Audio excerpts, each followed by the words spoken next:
வணக்கம் தலைவா, அனைவருக்கும் இனிய வணக்கம். இன்னைக்கு நாம இந்த வீடியோவில் எதை பற்றி பார்க்க போகிறோம் அப்படின்னு பார்த்தீங்கன்னா, டிஆர்பியில் ஒரு புதிய அரசாணைகள் வெளியிட்டிருக்காங்க. அதோடைய தமிழாக்கத்தை தான் நான் இந்த வீடியோவில் உங்களுக்கு சொல்ல போகிறேன். ஸோ இந்த அரசாணை வந்து பார்த்தீங்கன்னா டிசம்பர் 21ஆம் தேதியே நமக்கு வெளியிட்டாங்க. என்ன அந்த அரசாணை 243 சொல்வது என்ன, யாருக்கெல்லாம் அது பயனுள்ளதாக இருக்கும், யூஜிடிஆர்பி தேர்வர்களுக்கு அது பயனுள்ளதாக இருக்குமா, இல்லை பிஜிடிஆர்பியுடைய தேர்வர்களுக்கு அது பயனுள்ளதாக இருக்குமான்றதை பற்றி தான் இந்த வீடியோவில் முழுமையாக நம்ம பார்க்கலாங்க. ஸோ ஜிஓ எண் வந்து பார்த்தீங்கன்னா 1383 கல்வி பியூஎஸ் 1 துறையில் தேதி வகையில் வெளியிட்டிருக்காங்க. மேலே வாசிக்கப்பட்ட இந்த அரசாணையில் தமிழ்நாடு தொடக்க கல்வி பணிக்கான சிறப்பு விதிகள் வகுக்கப்பட்டுள்ளன. மேலே படித்த இரண்டாவது அரசாணையில் சிறப்பு சட்ட விதிகள் மீண்டும் செயலிடப்படுகிறது அப்படின்னு சொல்லியிருக்காங்க. 15 அரசு தனது கொள்கைகளை மாற்றவும் பரிசீலித்து தொடக்க கல்வியை மாநில அளவிலான சீனியாரிட்டிக்கு கொண்டு வர வேண்டும். குறைந்தபட்ச மாவட்டத்தை ஒரு யூனிட்டாக கொண்டு வர வேண்டும். அரசு பரிசீலிக்க வேண்டும். இந்த மறுசீரமைப்பு நடைமுறைப்படுத்தப்பட்டால் தொடக்க கல்வித்துறை மற்றும் தொடர்பான பல்வேறு பிரச்சனைகள் தீர்க்கப்படும். பலமுறை இந்த நீதிமன்றம் பல தீர்ப்புகளில் கொள்கைகளை மாற்றி வச்சிருக்காங்க. ஸோ இது வந்து பார்த்திங்கன்னா பரிசீலிக்குமாறு அரசுக்கு ஒரு சில கோரிக்கைகள் எல்லாமே வச்சுருக்காங்க. இந்த கோரிக்கைகளை அடிப்படையில் நமக்கு வந்து பார்த்திங்கன்னா இதை நடைமுறையில் கொண்டு வந்துடுவாங்க. ஸோ மாவட்ட முதுநிலை அல்லது மாநில முதுநிலை இந்த சீனியாரிட்டி வந்து பார்த்திங்கன்னா ஸ்டேட் வைஸாக எடுக்கிற போகிறதா நமக்கு தகவல்கள் எல்லாமே வந்திருக்கு. ஸோ அப்படி பார்க்குறப்ப நிறைய பேர்த்துக்கு வந்து பார்த்திங்கன்னா பணி வாய்ப்பு மீண்டும் ஒரு வாய்ப்பு கொடுக்கறதுக்கும் வாய்ப்புகள் இருக்குது.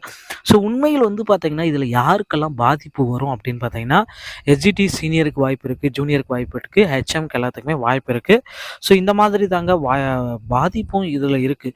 ஸோ உயர்நிலை மற்றும் மேல்நிலை பள்ளிகளில் பணிபுரியும் பட்டதாரி ஆசிரியர்கள் நேரடியாக முதுகலை ஆசிரியராக பதவி உயர்வு பெற வாய்ப்பு உள்ளபோது ஏன் இடைநிலை ஆசிரியர்கள் மட்டும் நேரடி பட்டதாரியாக பதவி உயர்வு பெற இயலாத சூழ்நிலை இந்த அரசாணை உண்டாக்கியுள்ளது அப்படின்றது நிறைய பேர் வந்து பார்த்திங்கன்னா இந்த அரசாணை மேலே குற்றச்சாட்டு வச்சுருக்காங்க. ஸோ தற்பொழுது வந்து பார்த்திங்கன்னா தொடக்கப்பள்ளி தலைமை ஆசிரியராக ஒரு சிலர் பணிபுரிகிறாங்க. வேறு ஒரு ஒன்றியத்தில் இருந்து வந்தால் 1/12/2000 தான் தலைமை ஆசிரியராக பதவி உயர்வு பெறதாகவும், ஸோ பிடி ப்ரொமோஷன் பெறுவதற்கு எதன் அடிப்படையில் முன்னுரிமை வரும் அப்படின்ட்டு நிறைய பேர் கேட்குறாங்க. ஸோ இந்த பிடி ப்ரொமோஷன் வந்து பார்த்திங்கன்னா உங்களுக்கு வந்து ஸோ அந்த ப்ரொமோஷனுக்கு உண்டான ஸ்டே ஆர்டர் வெளியிடுறதுக்கு வாய்ப்புகள் இருக்குது. ஸோ அதில் வந்து பார்த்திங்கன்னா அந்த பதவி உயர்வுக்கு உண்டான ப்ரொமோஷனை பல்வேறு விதிகளை உட்பட்டு தான் அது நடைமுறைப்படுத்தியிருக்காங்க. மாண்புமிகு உயர்நீதிமன்றத்தின் மேல்கண்ட உத்தரவின் வெளிச்சத்திலும் மேலே படிக்கப்பட்டுள்ள தொடக்க கல்வி இயக்குநரின் முன்மொழிவை கருத்தில் கொண்டும் தமிழ்நாடு தொடக்க கல்விக்கான சிறப்பு விதிகளில் பின்வரும் திருத்தத்தை எல்லாமே செஞ்சுருக்காங்க.